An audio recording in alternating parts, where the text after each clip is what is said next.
सुप्रभात मंडळी, श्री स्वामी समर्थ, जय शिवराय। आजचा हा नजारा पाहून खरंच तुमचा सुद्धा दिवस अगदी प्रसन्न आणि छान जाणार आहे। कारण एवढं सुंदर आज वाटत होतं ना, थंड वातावरण होतं, पाऊस थोडा वेळ थांबला होता आणि सकाळी पडून गेल्यामुळे खूप गारवा हवेमध्ये आला होता आणि खूप छान वाटत होतं। थंडी वाजत होती, अक्षरशः आपल्याला थंडीमध्ये वाजते तशी। त्याच्यामुळे आजचा दिवस तर खूपच चांगला जाणार होता। सकाळी सकाळी आम्ही केले होते जे प्रत्येक महाराष्ट्रीयन घरामध्ये बनतो, तो म्हणजे उपमा। माझ्या बाबूला सुद्धा आवडतो, तो सुद्धा भरपूर खातो, त्यामुळे आम्ही हा उपमा केला। आणि आज म्हटलं आपण भेंडी तर मार्केटमधून आणलीच आहे, तर काहीतरी वेगळं करून ट्राय करायचं। तर मी भेंडीला अशी कोटिंग केली आहे, हळद, थोडासा मसाला, मीठ लावून, कॉर्नफ्लॉवर आणि आपल्या तांदळाचं पीठ लावून असं कोटिंग केलेली आहे।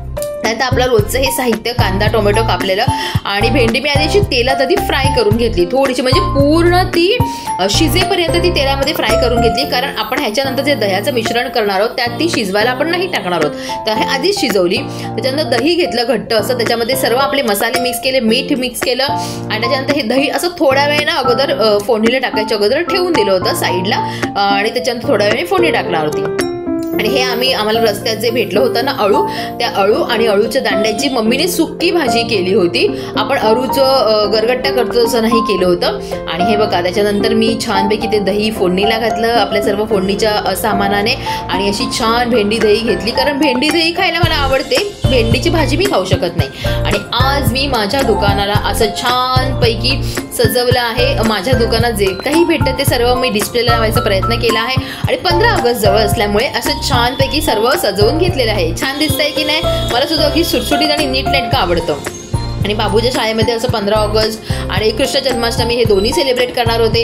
तर छोटी छोटी पिल्लं बघा आपल्या हातात झेंडा घेऊन सेलिब्रेट करत आहेत। त्यांना ॲक्च्युली माहिती नाही आहे, आता अजूनही माहिती नाही की स्वातंत्र्य दिन कशासाठी आहे, पण हेच आपलं भविष्य आहे आणि किती छान दिसत आहे हे बघा। त्याच्यानंतर यांची अशी छान रॅली निघाली। हा माझा कृष्ण आहे बरं का, जो पुढे आहे तो त्याला त्या लोकांना घेऊन सगळ्यांना अशी रॅली निघाली होती छोटू उकल्यांची।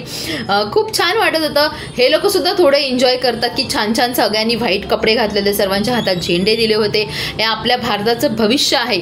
आणि तुम्हाला माहिती आहे का, ह्यांना स्वातंत्र्य दिन असं सुद्धा बोलता येत नाही, पण त्यांनी हे सर्व इतकं एन्जॉय केलं ना की हे आपला आहे काहीतरी मोठा दिवस आहे भारताचा किंवा आपल्या देशाचा, हे त्यांना माहिती होतं। आणि ह्यांना बघून खरंच खूप छान उत्साह येतो, कारण ह्यांचं निरागस मन आणि कोणाकडून काही अपेक्षा ह्यांची नसते, त्याच्यामुळे हे सुद्धा छान सेलिब्रेट करतात हा दिवस। मला सुद्धा छान आवडलं।